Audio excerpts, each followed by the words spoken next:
So after my last video where I failed tremendously at drawing, I'm back at it. And I learned how to sketch. So I think I figured out what it is that digital art was missing for me to feel like I was really enjoying it. You see, pencil and paper just has a certain feel to it that I haven't really been able to replicate with digital art, I feel like. But I decided let's go back to the basics and look up some stuff on maybe some tips people have about how to get a little bit better with using Photoshop.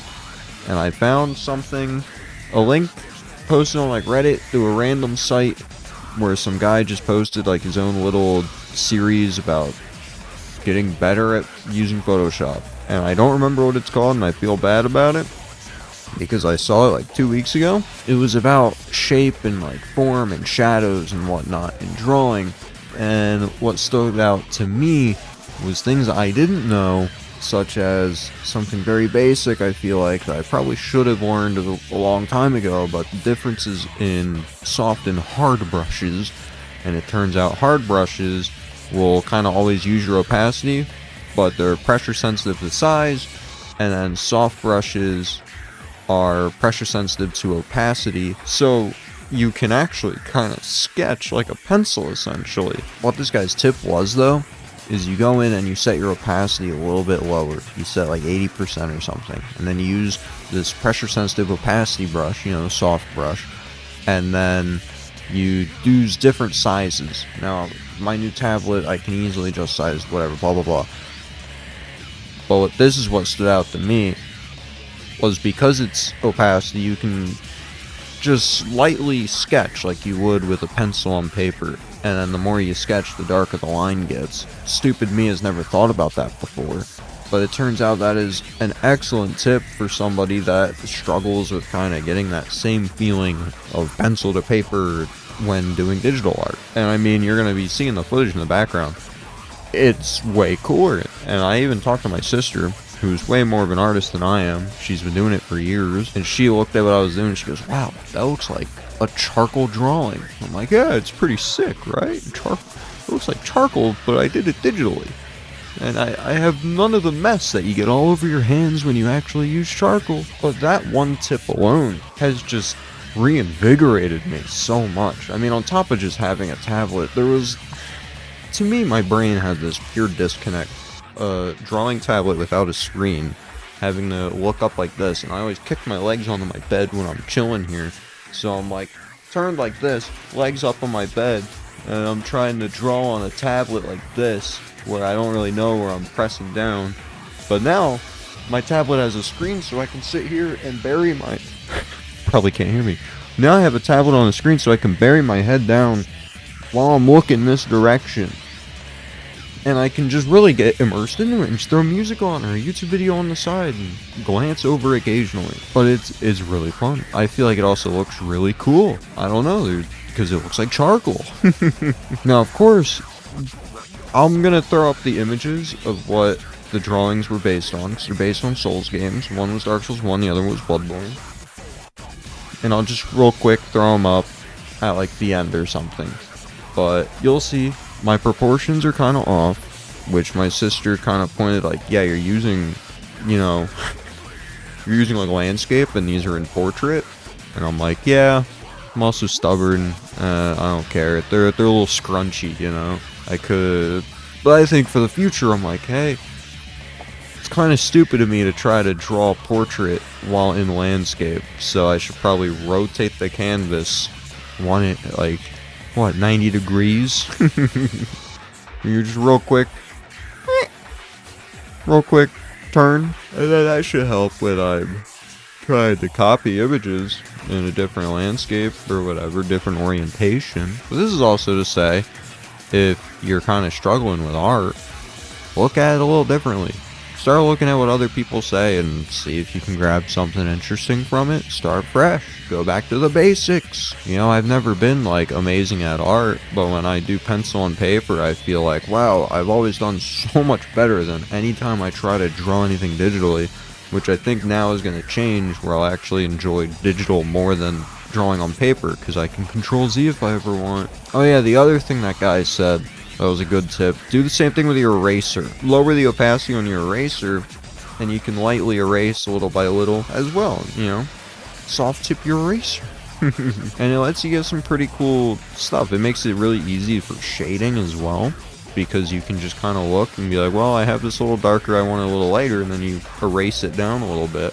Suddenly it looks a little nicer. And it's really got me thinking, sketching pencil and paper is similar to this technique of lowering your opacity using soft brushes, and a hard brush digital feels more like sketching with a pen, where you can't just erase it. It's like, alright, here's this hard line, and no matter how you draw it, it's just like a hard line, which isn't exactly a one-to-one comparison, but that's kind of how my brain rationalizes the whole thing. But I don't know, I think it's fun, it's cool.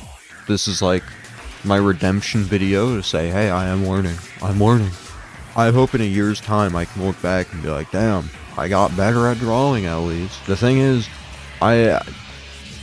Elden Ring Night Rain comes out in 2 days.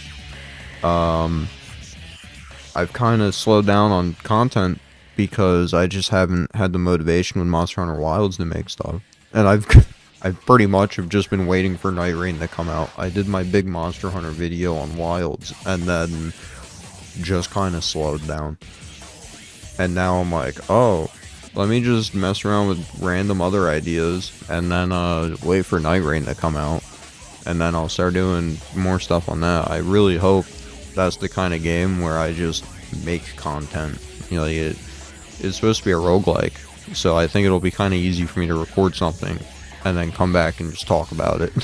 Or to use it as like good background footage, or talking about skill level in the game. The reviews dropped today. Yeah, this video is turning into a Night Rain video now.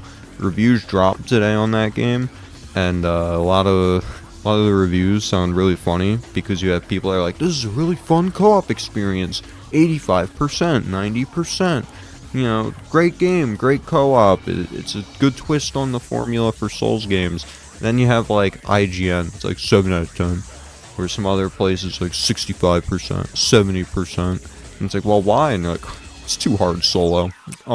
This multiplayer game, there's too much RNG, there's too much roguelike elements in my game. It's not like every other Souls game. It's not your normal basic Souls game. I thought it would be Souls single player solo play, where I can just go in and play it like a Souls game and grind it out and not have to like rely on roguelike elements.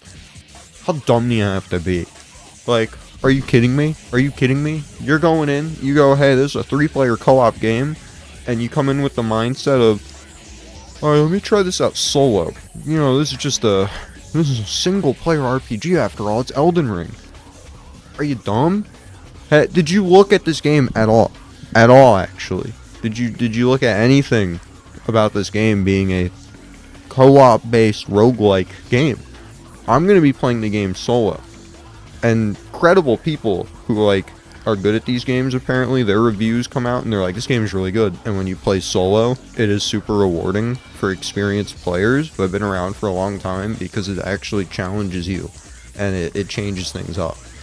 And I'm like, yeah, that's the game I want. I want to play it solo and have this crazy hard experience fighting all these enemies I remember from over the past decade of playing Souls games. This sounds like my kind of game. Roguelike, one of my favorite genres. Souls games, my favorite series, my favorite franchise. Sign me up. So yeah, I'm learning how to draw. It's fun. I think it's really fun learning how to digitally draw a little bit better. And maybe some of these tips here can help you out with finding your own groove of drawing digitally, because once I heard that, I was like, man, opened my third eye to the world of digital art. Like, whoa, finally it unlocked. Everything's piecing together. It unlocked how I can actually draw like a pencil on paper, except it's a tablet and not paper. And it's a lot less of a mess. I don't get charcoal over my hands. It's also easier to color. Oh, so much easier to color. Oh my god. My next thing, I'm gonna have to color the next thing I do, because I was messing with it a little bit after I stopped recording. That's fun. Coloring is fun. Anyway, this is like a follow-up to my last video. So, yeah. Suck it, depression. Suck it. 4 days ago, 5 days ago, me having a depressive episode. Future me, if you ever watch this video again, I hope I'm better now. Hope we're better at drawing now. We're not having a mental crisis anymore. Midlife crisis my entire life. Maybe we'll get to end life crisis. Or that sounds really bad. I'm gonna end this video now. Bye bye.